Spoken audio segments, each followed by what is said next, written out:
الحمد لله نحمده ونستعينه ونستغفره ونؤمن به ونتوكل عليه ونعوذ بالله من شرور أنفسنا ومن سيئات أعمالنا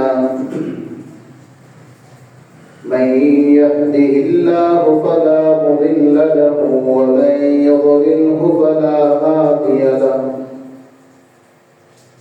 ونشهد أن لا إله إلا الله وحده لا شريك له ونشهد أن سيدنا وحبيبنا ومولانا محمدا عبده ورسوله أرسله بالحق بشيرا ونذيرا وداعيا إلى الله بإذنه وسراجا وقمرا منيرا أما بعد فأعوذ بالله من الشيطان الرجيم بسم الله الرحمن الرحيم وسارعوا إلى مغفرة من ربكم وجنة عرضها السماوات والأرض أعدت للمتقين الذين ينفقون في السراء والضراء والكاظمين الغيظ والعافين عن الناس والله يحب المحسنين اللهم صل على محمد وعلى آل محمد كما صليت على إبراهيم وعلى آل إبراهيم إنك حميد مجيد اللهم بارك على محمد وعلى آل محمد كما باركت على إبراهيم وعلى آل إبراهيم إنك حميد مجيد رب زدني علما رب اشرح لي صدري ويسر لي أمري واحلل عقدة من لساني يفقهوا قولي وبك نستعين يا فتاح سبحانك لا علم لنا إلا ما علمتنا إنك أنت العليم الحكيم محترم মুসলিম کرام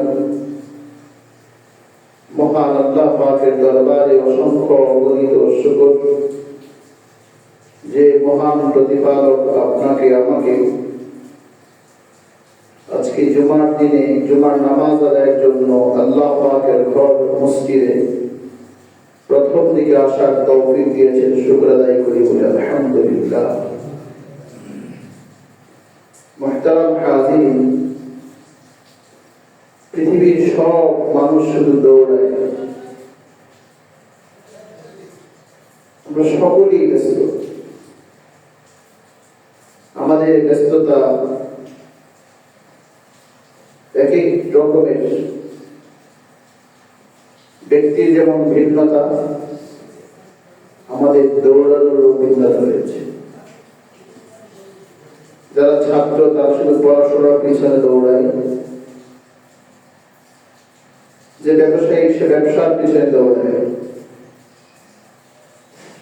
যে মানুষটা সম্পদের লোভ যার ভেতরে আছে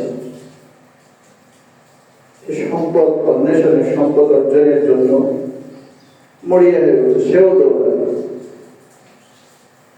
যেমন এখন প্রার্থী যারা আছেন সবাই ভোটারদের বাড়ি বাড়ি যাচ্ছেন, প্রতিশ্রুতি দিচ্ছেন, তারাও দৌড়ায়, আল্লাহ দৌড়াতে বলেছেন। এই যে মহা প্রতিযোগিতা বা দৌড়ানো, ছুটে বেড়ানো,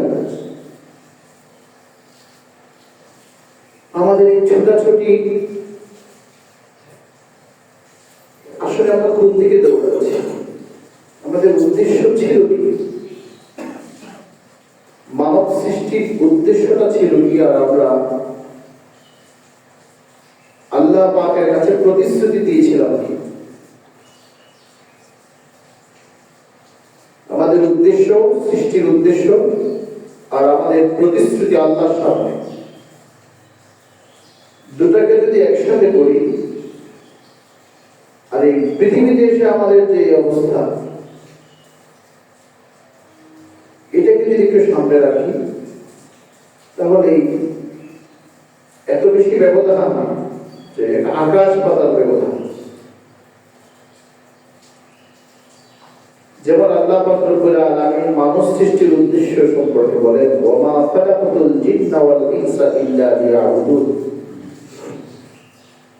যে মানুষ আর জিন জাতিকে শুধু আমার দাসত্বের জন্য বানিয়েছি, সে আমার দাস হবে, আর কারো না। তার জীবনের প্রতিটা ক্ষেত্রে, প্রতিটা কাজে, প্রতিটা পদক্ষেপে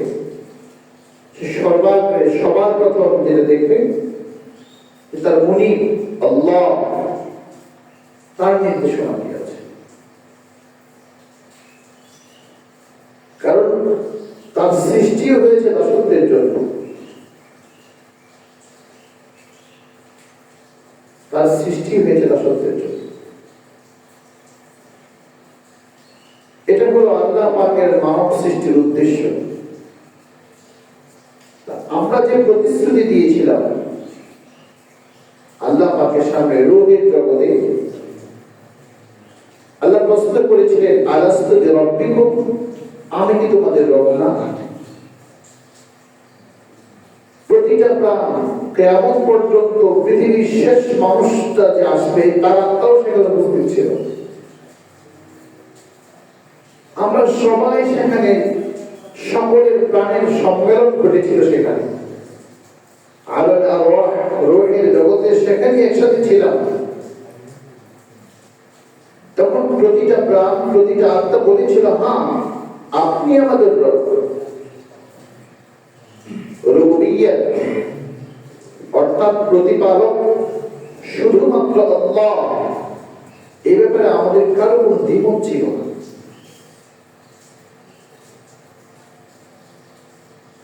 আল্লাহ প্রতিপালক, এটাই একটা মানুষের জন্য যথেষ্ট, আর কিছুই লাগবে না। আল্লাহ শুধু মানুষের না, সবার প্রতিপালক। কিন্তু সেখানে আল্লাহ শুধুমাত্র মানুষের আত্মার সম্মেলন ঘটিয়ে একসাথে যে মানুষের আত্মারও ওগুলো ছিল, আল্লাহ বলেছিল, আমি কি তোমাদের রব নই? আমরা সবাই বলছিলাম, না আপনি আমাদের রব। সেই রব্বে কারীম আমাদেরকে পৃথিবীতে পাঠালেন একের পর এক। আবার ফেরেশতাদের সামনে আল্লাহ কি বললেন, ইন্নী জাইলুন ফিল আরদি খলিফা। ফেরেশতাদেরকে বললেন, আমি আমার ভূপৃষ্ঠের জমিনে প্রতিনিধি বানাতে চাই।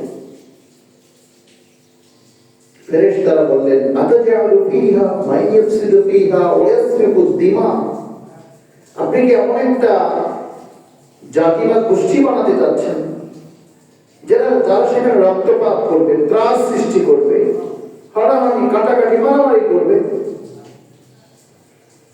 আল্লাহ বলেন, শোনো, ইন্নী আ'লামু মা লা তা'লামুন, ইন্নী আ'লামু, আমি সবচেয়ে বেশি জানি, মা লা তা'লামুন, যা তোমরা জানো। আমার জ্ঞান, আল্লাহ বলছেন, আমার জ্ঞান সবচেয়ে বেশি। আসলে আল্লাহর জ্ঞানই সবচেয়ে বেশি।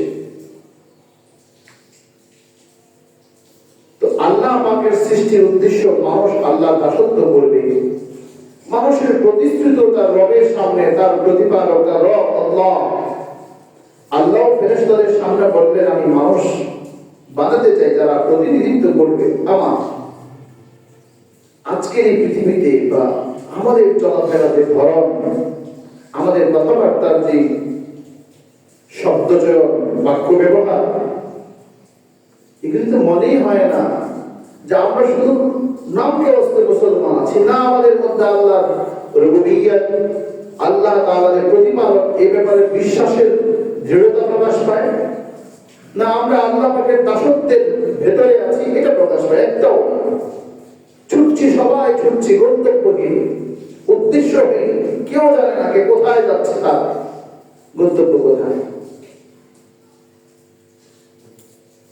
কিন্তু আমাদের সকলের নিয়ন্ত্রক মহান আল্লাহ, আল্লাহ পাকের হাতে আমাদের সকলের নিয়ন্ত্রণ। তিনি যখন যা চান সেটাই ঘটাতে পারেন। কুল্লু মান আলাইহা ফান, সব তিনি ধ্বংস করে দিবেন।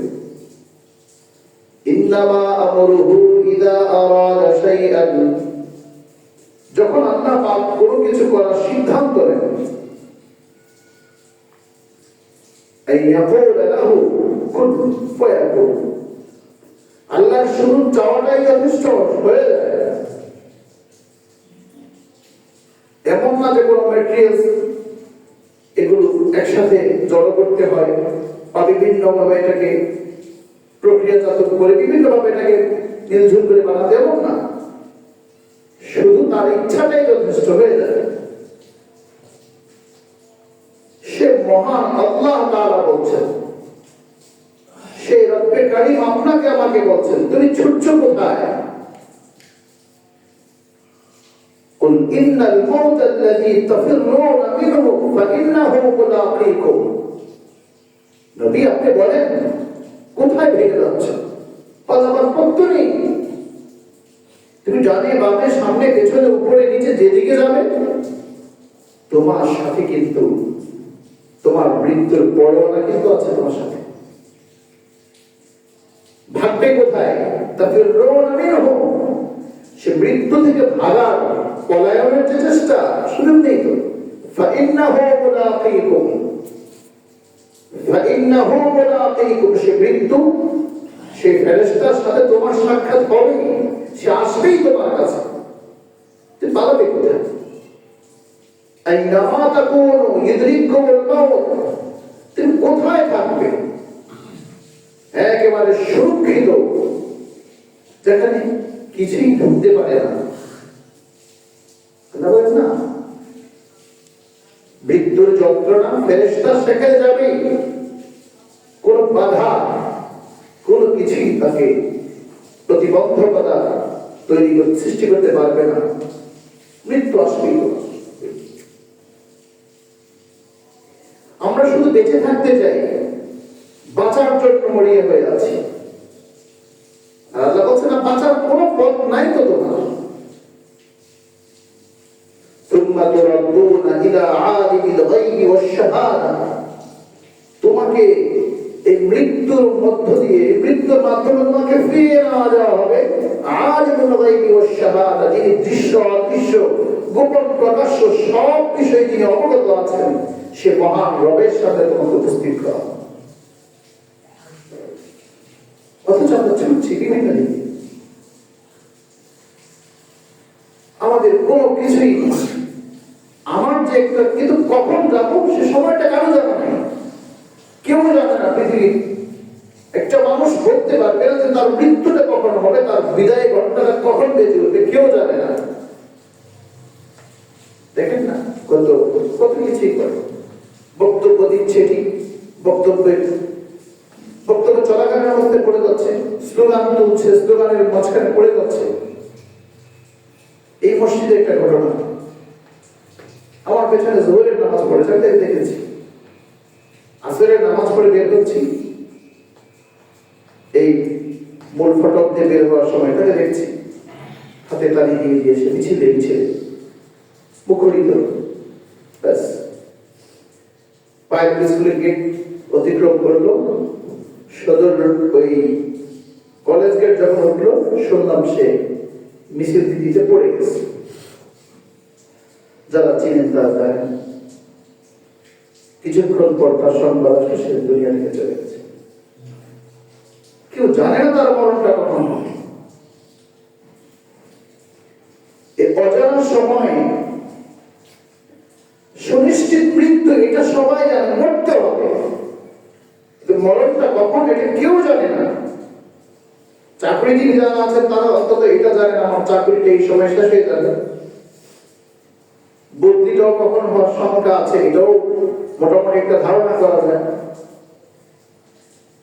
কিন্তু মৃত্যুটা কখন এটা কেউ জানে না, কেউ জানে না। এরপরও আমাদের এত ছোটাছুটি, এত কিছু। বান্দারে তোর কাছে মরণটা আসবে এভাবে, তুই যত কিছু তোর সব দিক থেকে একদম ব্লক করে দেওয়া হবে। এই যে অর্ডার বলে এখন বলে না ব্লকের, সব ব্লকের হয়ে যাবে। পানির ফেরেশতা এসে বলবে পৃথিবীর সব জায়গায় পানি আছে, তোমার জন্য নির্ধারিত, তোমার জন্য বরাদ্দের এক ফোঁটা পানি আমি পৃথিবীর কোথাও খুঁজে পাইনি। তোমার কাছে নিয়োজিত ছিলাম, আজ আমি তোমাকে সেবা দেওয়া থেকে আমাকে বিরত রাখা হচ্ছে, আমি তোমাকে সেবা দিতে পারছি না, বিদায়। ঠিক এভাবে বিভিন্ন ফেরেশতারা এসে বিদায় নিয়ে যাবে। ঠিক শেষ মুহূর্তে এসে অক্সিজেন যে সরবরাহ করে আমাকে, সে এসে বলবে পৃথিবীতে ভরপুর অক্সিজেন আছে, কিন্তু তোমার জন্য বরাদ্দ কোনো অক্সিজেন আর নেই, আমি বিদায় নিয়ে গেলাম, শেষ। এই যে আমার হাত পা নড়ছে, আমার ঠোঁট নড়ছে, জিহ্বা নড়ছে, এগুলি সব থাকবে, শুধু থাকবে না আমার আত্মাটা। ইয়াসআলুনাকা আনির রূহ কুল রূহু মিন আমরি রাব্বি। এর কি তারা আপনাকে জিজ্ঞেস করে আত্মাটা কি, আপনি বলেন এটা আল্লাহর একটা নির্দেশ, আল্লাহর আদেশে চলে। শুধু আল্লাহ পাক রব্বুল আলামিনের আদেশেই চলছে, আর কিছুই না। আমরা সবাই এরপরও আমাদের মেধা নিয়ে কত দাম্ভিকতা, আমাদের রূপ নিয়ে কত দাম্ভিকতা, আমাদের অঙ্গ নিয়ে কত দাম্ভিকতা, মনে হয় এগুলি আমার, সবই আমার, আমি আমার যোগ্যতা বলে পেয়েছি না, সবই তো আল্লাহর দ্বারা, সবকিছুই তো আল্লাহ দিয়েছেন। আল্লাহ পাক ছাড়া এগুলি কেউ দিতে পারে না। তবুও আমাদের এত অহমিক, এত দাম্ভিকতা কেন? এত দাম্ভিক হওয়ার কারণটা কি? কারণ আল্লাহ আমাদের সৃষ্টির উদ্দেশ্য যেটা বলেছেন সেটা আমি ভুলে গেছি, আর আমার স্বীকারোক্তি যেটা আমি আল্লাহর কাছে দিয়েছি সেটাও আমার এখন স্মরণে নেই। এই দুটো জিনিস যদি আমার স্মরণে থাকতো তাহলে আমার মাঝে এত অহংকার আসতো না, আমি শয়তানি প্রলোভনে এতটাই প্রলুব্ধ হতাম না, আমাদের জীবনে অশান্তি আসতো না, আমাদের জীবনে হানাহানি কাটাকাটি মারামারি হতো না, আমরা এতটা বড়িয়ে হতাম না। শুধুমাত্র আমাদের উদ্দেশ্য আর আমাদের প্রতিশ্রুতি রবের কাছে দেয়া, এটা ভুলে গেছে। এই কারণে আল্লাহ বলছেন ওয়াসারিউ ইলা মাগফিরাতিন মির রাব্বিকুম ওয়া জান্নাতিন আরদুহা আস-সামাওয়াতু ওয়াল আরদ। আল্লাহ বলেন মানুষ তুমি কোথায় ছুটছো? এদিক ওদিক তোমার দৌড়াদৌড়ি, তুমি তো গুনাহে লিপ্ত হচ্ছ। আল্লাহ বলেন বান্দা তোমরা ছুটো, দৌড়াও, আমি তোমাকে দৌড় থামাতে বলি, দৌড়াও। ইলা মাগফিরাতিন মির রাব্বিকুম, যে কাজ করলে তুমি তোমার রবের কাছ থেকে ক্ষমা পাবে, যে কাজ করলে পরে তুমি তোমার রবের অনুকম্পা পাবে, যে কাজ করলে পরে তুমি তোমার রবের সান্নিধ্য অর্জন করতে পারবে, যেই দিকে দৌড়ালে পরে তোমার সুখের উদ্যান জান্নাত তুমি পাবে, যেদিকে দৌড়ালে পরে তোমার জীবন উভয় জগৎ, দুনিয়া ও আখিরাত উভয় জগৎ তোমার শান্তিময় হয়ে যাবে, তুমি স্মরণীয় হয়ে থাকবে, তুমি বর্ণাঢ্য হয়ে থাকবে, ইতিহাসের পাতায় উভয় জগতে তোমার মর্যাদা, তোমার সম্মান, তোমার খ্যাতি সব থাকবে। সেদিকে দৌড়বো। আল্লাহ বলছেন এটাই ওয়াসারিউ, আজকে কথিত আয়াত এটা, এটাই আমি আজকে আলোচ্য বিষয় হিসেবে নির্ধারণ করেছি। আমরা দৌড়াচ্ছি কোথায়? আমার আল্লাহ বলছেন কোন দিকে দৌড়াতে, আর আমি দৌড়াচ্ছি কোথায়? গন্তব্যহীন আমাদের ছোটাছুটি। অথচ আল্লাহ নির্ধারণ করে দিয়েছেন তোমার প্রতিশ্রুতি আমার কাছে তুমি দিয়েছো যা, আমার সৃষ্টির উদ্দেশ্য যা, এই দুটাকে তুমি যদি সাফল্য, তোমার উদ্দেশ্য তুমি যদি সফল হতে চাও, তোমার প্রতিশ্রুতি যদি রক্ষা করতে চাও, আর তোমার এই ছোটাছুটি সব কিছু যেন হয় ক্ষমার জন্য, ক্ষমা ক্ষমা। আর আমাদের ছোটাছুটি শুধু অন্যায় অন্যায় অন্যায় অন্যায়ের দিকে হচ্ছে। وسارعوا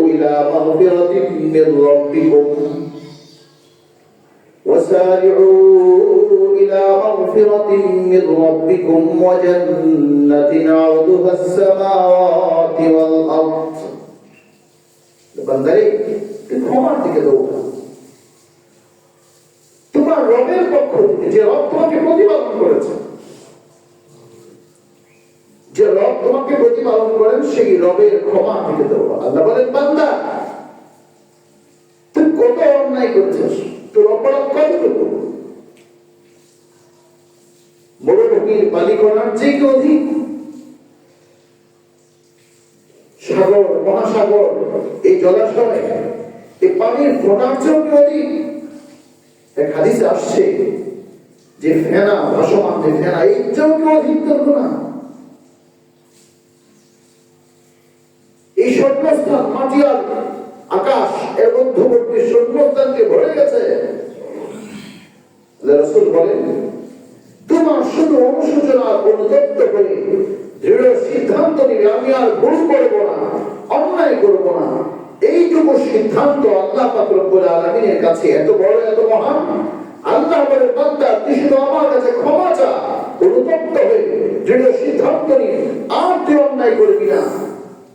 রাসূল বলেন এই সব বালিকণা বলেন, সমুদ্রের এবং যে জলাশয় আছে, জলাশয়ের পানির ফোঁটা বলা হোক, অথবা ভাসমান ফেনা বলা হোক, আকাশের জমিনের মাঝখানে শূন্যস্থান বলা হোক, সবগুলি যদি ভরে যায় অন্যায় অপরাধে, ভুলে কিন্তু বান্দার একটা দৃঢ় সিদ্ধান্ত হলো আমি এখন থেকে আর ভুল করবো না। আল্লাহ বলেন সকল গুনাহগুলিকে একেবারে নিমেষে সাফ করে দিই, ক্ষমা করে দিই। তুই আমার কাছে ক্ষমা চা, আমি তোকে ক্ষমা করে দেব। কিন্তু ক্ষমাটা যেন কচু পাতার পানির মতো না হয়। দৃঢ় সিদ্ধান্ত নিতে হবে যে আমি আর ভুল করবো না। এরপরেও যদি অনিচ্ছাকৃত ভাবে অজান্তে কোনো ভুল হয়ে যায়, আল্লাহ ক্ষমা করে। কিন্তু আমি যদি এটা মনে করি এখন ভুল করছি, আস্তে একটু পরে আগামী জীবনে ঠিক করে দেব, বা একটা শেষ একটা হজ করে শেষ করে, না, এটা হলো শয়তান, এটা এই আসলে এই প্রয়োজন। আল্লাহ তাআলা যখন শয়তানকে বের করে দিচ্ছে জান্নাত থেকে, যা তুই বিতাড়িত, তুই অভিশপ্ত, তখন শয়তান আল্লাহর কাছে চেয়েছে আল্লাহ আমাকে তখন বিতাড়িত করলেন, আমাকে বহিষ্কার করলেন, আমি তো অভিশপ্ত, আমি কিছু জিনিস চাই, আমি আপনার বান্দার ভেতরে ঢোকার শক্তি আমাকে দিয়েছে। আমি আপনার বান্দাদের মোড়ে মোড়ে, অলিতে গলিতে, সব জায়গায় প্রত্যেকটা সহজ সরল সঠিক পথের মোড়ে মোড়ে বাঁকে বাঁকে আমি উদ্বেগে বসে থাকবো আপনার বান্দাকে বিভ্রান্ত করার জন্য, আপনার বান্দাকে পথভ্রষ্ট করার জন্য, আপনার বান্দা যেন পদস্খলন হয় সেজন্য আমি সেভাবে উদ্বেগে বসে থাকবো। আল্লাহ বলেন তোর ষড়যন্ত্র অব্যাহত থাকবে, আর আমার কোন বান্দা যদি অনুতপ্ত হয়ে দৃঢ়তার সাথে সাথে যদি সিদ্ধান্ত নেয় আমার কাছে ক্ষমা চায়, আমি সব ভুল ক্ষমা করে দেব। আল্লাহ কত বড়, আমি সেদিকে দৌড়াই না।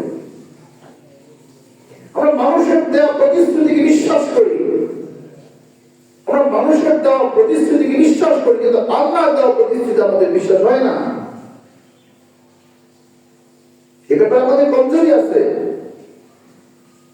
এ ব্যাপারে ব্যাপারে আমাদের ইমানের বহু দুর্বলতা আছে। মানুষের প্রতি আপনি যে পরিমাণ নেতার প্রশংসা করছেন, যে পরিমাণ আপনি প্রার্থীর প্রশংসা করছেন, যে পরিমাণ আপনি আপনার ঊর্ধ্বতন কর্তৃপক্ষের প্রশংসা করছেন, যে পরিমাণ আপনি আপনার সন্তানের প্রশংসা করছেন, আল্লাহ কত বড় মহান, তার প্রশংসা করুন না একটু।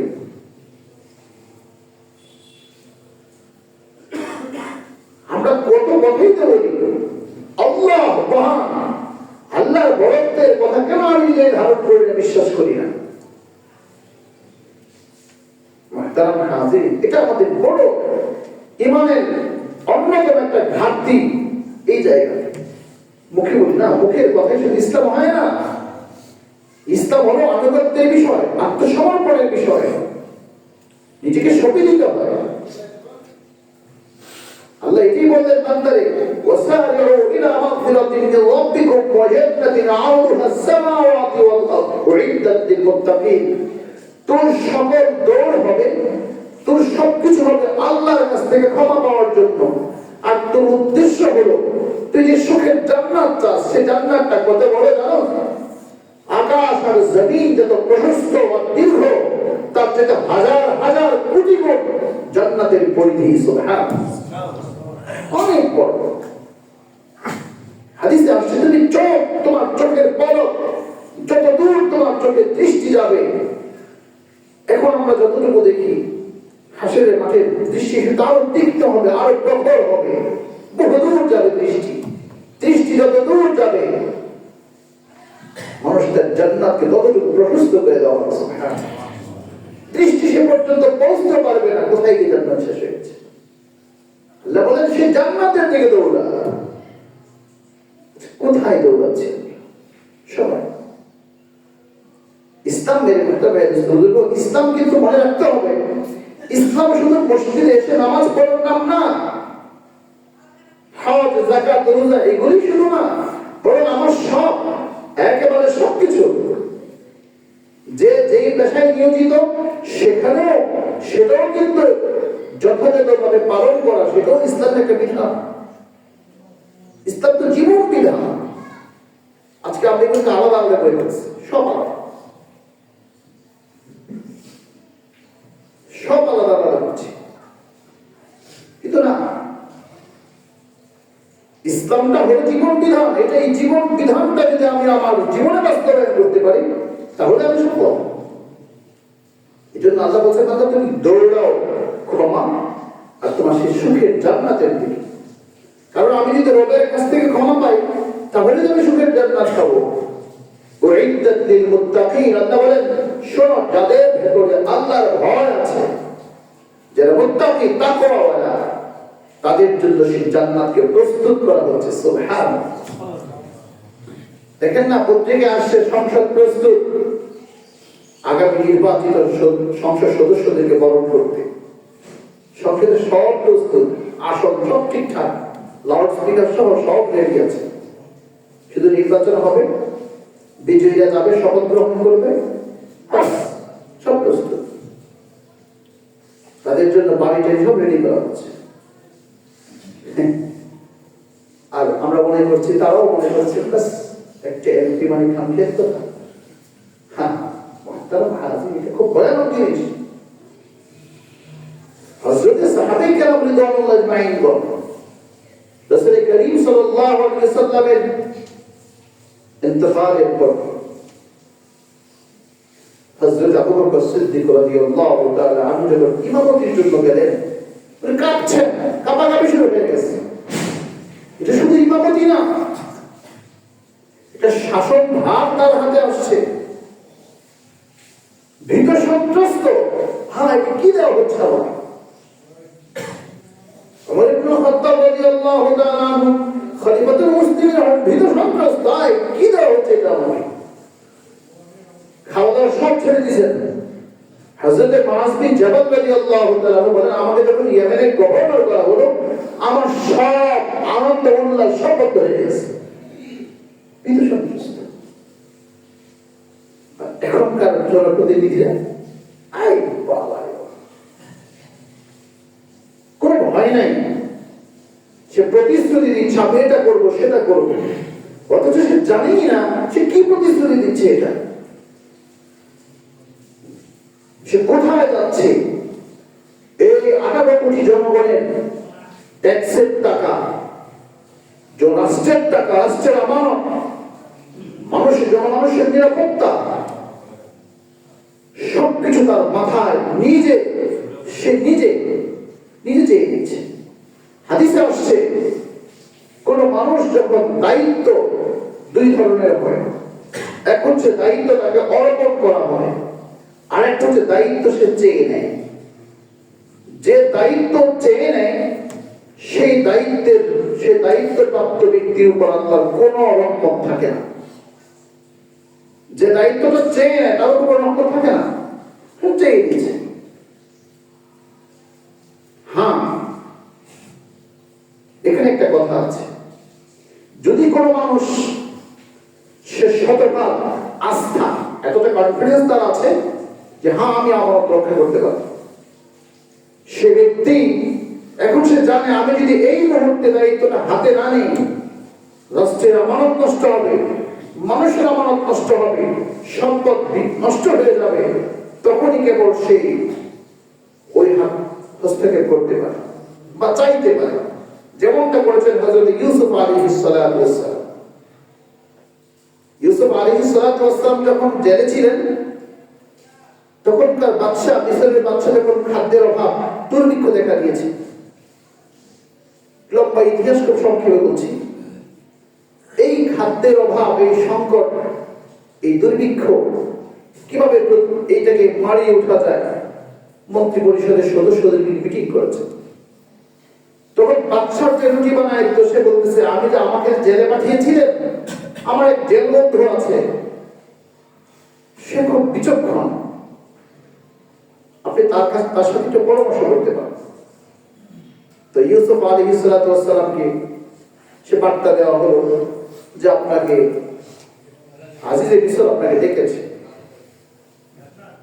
তখন তিনি প্রশ্ন করেছেন, আমাকে যে অপবাদ দিয়ে জেলখানায় ঢুকানো হয়েছে, আজকে তাদের খবর কি? তখন বাদশাহ ক্ষমা চায়, সে বাধ্য, দুর্ভিক্ষ দেখা দিয়েছে, এটাই সেই সংকট মোকাবেলার সম্পর্কে পরামর্শ যে আপনাকে পরামর্শ দিয়ে উনি বললেন, আমি শুধু পরামর্শ দিলে হবে না, বরং এই পরামর্শ বাস্তবায়নের জন্য এর যথোপযুক্ত ব্যক্তি হলাম আমি, আপনি আমাকে সে দায়িত্ব দেবেন।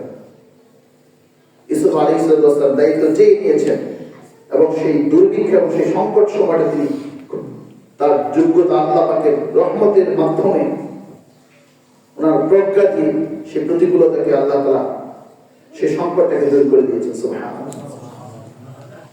একদম সেই সফল ব্যক্তি সেই বলতে হবে, যে ব্যক্তি নাকি আল্লাহ মাফ করুন, কি জাতিতে পরিণত হলাম, কি আজীব।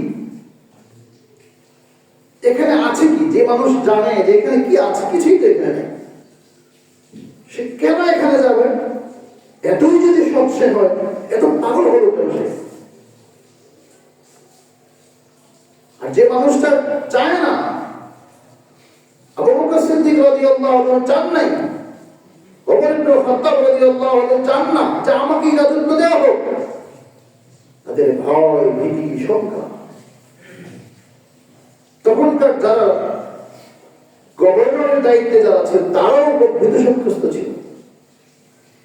রাষ্ট্রের যে সুবিধাগুলো ছিল সেগুলো তারা ভোগ করতো না, ভয় পাইত, ভীতসন্ত্রস্ত ছিল, ভয় পাইত না, কি জানি কি হয়ে যায়। সেজন্য তাদের আল্লাহ আমাদের সকলকে বোঝার তৌফিক দান করুন। সে সময় তাদের খেলাফত আমাদের সোনালী যুগ ছিল, ভাই, সোনালী যুগ।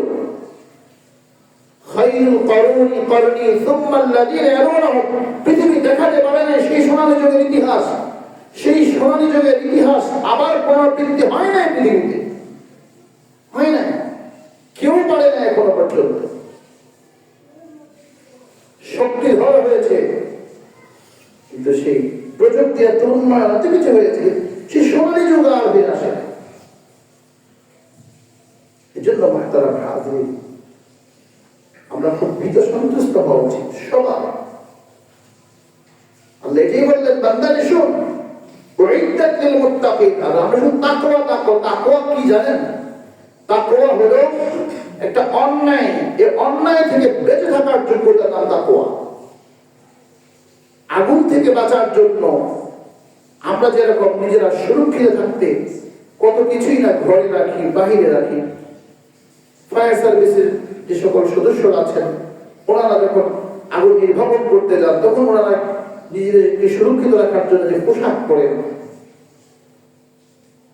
যারা বিভিন্ন ডিউটিতে যান, আপনারা নিজেদের সুরক্ষিত রাখার জন্য নিজেদের আলাদা একটা নিরাপত্তার বলয় তৈরি করে রাখেন অথবা নিরাপত্তার পোশাক পরে রাখেন, ড্রেস পরে রাখেন। তারপর হচ্ছে এটাই অন্যায় থেকে বাঁচার যোগ্যতা যার মাঝে আছে। অন্যায় হবে না তা না, অন্যায় করবে না তা না, অন্যায় থেকে বেঁচে থাকার যোগ্যতা যার ভিতরে আছে সেটাই হলে তাকওয়া। যে রমাদান মাস সমাগত একেবারে আসন্ন, লাআল্লাকুম তাত্তাকুন, রমাদানের শিক্ষা হচ্ছে তাকওয়া অর্জনের মাস। সশস্ত্র বাহিনী বা বিভিন্ন পুলিশে বা এই যে আনসার যারা আছে সবাই তো ট্রেনিং করে, প্রশিক্ষণ দেয়। তাকওয়া অর্জন ট্রেনিং এর মাধ্যমে যখন সে তার অতীতের প্রশিক্ষণটাকে আবার এটাকে পুনরাবৃত্তি হয় আর বাড়তি যোগ্যতা অর্জন করে, বিচক্ষণতা অর্জন হয়, তাকওয়া অর্জনের মাস, সেটা বাড়তি যোগ্যতা এবং নিজেকে যোগ্য করে তোলার মাসটা হলো রমাদান মাস। এটা আসল। এই জন্য আল্লাহ বলেন মুত্তাকিন। আর মুত্তাকিনদের বৈশিষ্ট্য কি? আল্লাযীনা ইউনফিকুনা ফিস-সাররা'i ওয়াদ-দাররা'i ওয়াল-কাযিমিনা আল-গায়য। দেখুন, আল্লাযীনা ইউনফিকুন, মুত্তাকিন কারা? গুনাহ থেকে, অন্যায় থেকে, অপরাধ থেকে বাঁচার যোগ্যতা কার মাঝে আছে? যে খরচ করে, মানুষকে দান করে, ফিস-সাররা'i ওয়াদ-দাররা'i, সচ্ছল অসচ্ছল উভয় অবস্থায়, সচ্ছল অসচ্ছল উভয় অবস্থায়। আপনি ক্ষমতায় গেলে পরে এটা করবেন, এটা কোনো কথা না, এর আগেই করবেন। আগে যে করতে পারেন পরেও করবেন। বলতে পারেন হুজুর কোথায় কোথায় এটা টানি কেন? টানি কেন জানেন? বুঝার জন্য। আপনাকে এখন অনেক প্রতিশ্রুতি দেওয়া হচ্ছে, আপনাকে অনেক টাকা দেওয়া হবে, আপনার বাড়িতে দেখবেন একটা খাম চলে যাচ্ছে, আপনি কি বিক্রি করবেন? আমানত নষ্ট করা যাবে না, এই প্রতারণার ফাঁদে পড়া যাবে না। আপনি মুমিন কখনো এমন হতে পারে না তার আমানতকে যথাস্থানে যথাযোগ্য ব্যক্তির কাছে পৌঁছে দেবে। সচ্ছল অসচ্ছল উভয় অবস্থায় সে খরচ করবে। ক্রোধ, রাগকে দমন করবে। সে ওই ব্যক্তির সামনে দাঁড়িয়ে বলতে হবে, আপনি এত টাকা পান কোথা থেকে? এত টাকা খরচ করছে নির্বাচনের মুহূর্তে, আবার আপনি কত টাকা পাবেন? বা নির্বাচনের পরে বলতে পারবে আপনার এই প্রতিশ্রুতি ভঙ্গ হয়েছে কেন, এখানকার উন্নয়ন হচ্ছে না কেন, আপনার বরাদ্দ তো এত ছিল, আপনি তো পার্লামেন্ট মেম্বার হিসেবে এত টাকা বরাদ্দ আপনার জন্য আছে, এগুলো কোথায় গেছে বলতে পারবেন। যে কোনো রাজনৈতিক নেতাকে যদি আপনি বলতে পারেন, আর সে যদি রাগ না করে তুই কি আমার ভোট দিছস, নিজেকে যদি সংযম করে, রাগকে যদি নিয়ন্ত্রণ করে, ব্যাস সে ঠিক আছে।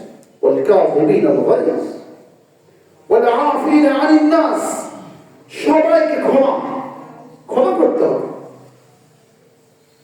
প্রতিশোধ নেওয়াটা যত বড় আমরা খুব মনে করি এই প্রতিশোধ দিয়ে নিয়ে একটা, ব্যাস না, সবচেয়ে বড় প্রতিশোধ হচ্ছে ক্ষমা। যে ব্যক্তি ক্ষমা করতে পারে তার ধৈর্য, তার সাহস অনেক বেশি। এই জন্য আল্লাহ বলছেন মুত্তাকিনের বৈশিষ্ট্য হচ্ছে বলে আফিন আনিন নাস, সে মানুষকে ক্ষমা করে দেবে। আল্লাহ বলেন ইউহিব্বুল মুহসিনিন, যারা মানুষকে ক্ষমা করে, মানুষের সাথে সদয় হয়, সব মানুষকে ক্ষমার যোগ্যতা যার মাঝে আছে, যে সদয় হয়, যে আল্লাহকে ভয় করে, আল্লাহ পাকের ওয়াদা হচ্ছে আল্লাহ সেই সকল মানুষদেরকেই ভালোবাসে। এই জন্য মেরে মুহতারাম ভাই বুঝতে বলুন, কেউ বাঁচবেন, সবাই তো চলে যাবে। দেখেন না কত বড় বড় মানুষ, আরে মানুষ কখনো এত বড় হয় না, তার যোগ্যতাটা বড় হয়, তার যোগ্যতাটা বড় হয়। আপনি যা দেখছেন আমি বলছি তা না, আমার ভেতরে আল্লাহ একটা আত্মা দিয়েছেন, একটা সেখানে একটা সুপ্ত প্রতিভা আছে, এটা বিকশিত হচ্ছে, এটা আল্লাহর দেওয়া, এটা আমার কিছুই না। সেজন্য আল্লাহ বলেন বান্দা এগুলি বাহাদুরি করার কিছুই না। সবার দেখুন, একটাবার ভাবার চেষ্টা করুন, আমি আপনি মৃত্যুর পরে এই যে মাটিটা আমার পায়ের নিচে আছে আমি সেটাই হয়ে যাচ্ছি। কবর খুঁড়ে দেখুন কটা লাশ আপনি পাবেন, সবই তো মাটি হয়ে যায়। এই মাটি থেকে আমার সৃষ্টি, মাটিতে আমাকে পুঁতে রাখা হচ্ছে বা আমাকে দাফন করা হচ্ছে, আমি আমার মাটি হয়ে যাচ্ছে। আমার কি আছে বলেন তো? সে আমার এত দাম্ভিকতা কেন হবে, এবার আমার কাটাকাটি কেন হবে? আমি যদি সেবকই হই আমি সন্ত্রাস হবো না কখনো। আমি যদি সেবক হই আমি মানুষের উপর কখনো জুলুম করবো না, জালেম হবো না। আল্লাহ আমাদের সকলকে বুঝা এবং আমলের তৌফিক দান করুন। আসল নজেরা একেবারে সংক্ষিপ্ত বলছি, এই আয়াতটা বলার একটা অন্যতম উদ্দেশ্য হচ্ছে আমি আপনি নিজেকে রমাদানের পূর্ণ অর্জন, তাকওয়ার যোগ্যতা গ্রহণ এবং নিজেকে আগামী দিনের জন্য প্রস্তুত করে একটা মুখ্য সময় আমাদের সামনে আসছে, সেটা হচ্ছে নিসফু মিনাশ শাবান, লাইলাতুল নিসফি শাবান। সেটাও শাবানের মধ্য রজনী 3 তারিখ দিবাগত রাত। এই রাতটা অত্যন্ত গুরুত্বপূর্ণ। যদিও অনেকে বলে থাকেন এটা নাই, কোরআনে নাই, কিন্তু হাদিসে আছে। বিশুদ্ধ হাদিসের মধ্যে সেই রাতের ফজিলত অনেক বেশি। এজন্য মুহতারাম হাজিরিন, আসুন না আমরা জীবনটাকে পরিবর্তন করি, একটু সাজাবার জন্য আমরা একটু সিদ্ধান্ত নিই আমরা কখনো আর কোনো ভুল করবো। ঠিক আছে না ইনশাআল্লাহ? কোনো প্রলোভন, অর্থ, শয়তানের প্রলোভন, অর্থের প্রলোভন করে নিজের চরিত্র, নিজের আদর্শকে কখনো জলাঞ্জলি দেব না। পারবো তো ইনশাআল্লাহ? নিজের স্কন্ধে অর্পিত দায়িত্ব সম্পর্কে সচেতন হব, নিজের স্কন্ধে অর্পিত দায়িত্ব সম্পর্কে সচেতন হব, ইধারের কোনো আদেশকে মেনে নেব না। আমার কথাটা বোঝাতে পেরেছি? আল্লাহ তাআলা আমাদের সকলকে বুঝান এবং আমলের তৌফিক দান করুন। ওমা আলাইনা ইল্লাল বালাগ ক্বাবলা জাওয়াজ রাসূলুল্লাহ সাল্লাল্লাহু আলাইহি ওয়াসাল্লাম।